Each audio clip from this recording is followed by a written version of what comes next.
گنج اکنون اوس پرزنت اکنون ټول څه په دې کې راټول دي. له هغې شېبې چې و تر دې اوسه ټول په دې اوس کې راټول دي. اوس د ټولې تللې او هېرې زمانې بانک ده. خو زموږ چلند څه ډول ده؟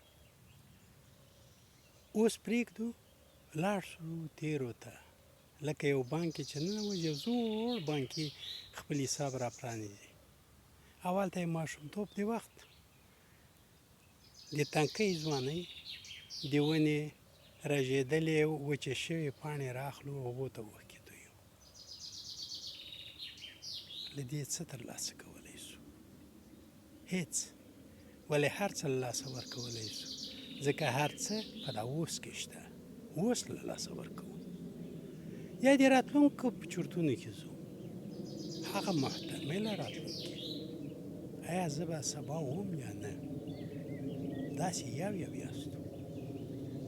نو ولې غیر حاضري کوو له اوسه؟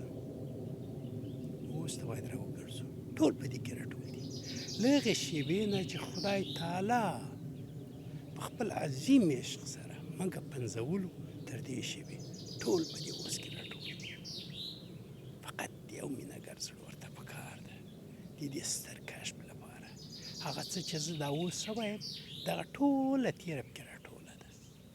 نو د اوس قدر باید وکړو او د دې لپاره یو مینهګر زړه پکار ده. مینه د ازادۍ فاتحه ده. داسې ازادي چې ته ټول پکې راټول وي دغه شېبه.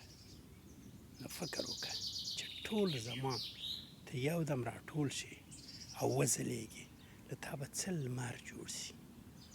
یوازې مینه کولی شي تا دغه برخلیک کې راویښ کړه او دا برخلیک ستا په زړه لیکل شوی.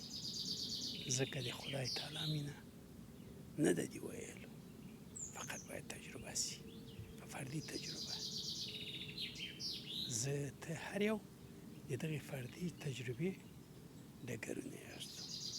زما نام دا اوس بختور مو شه دا اوس.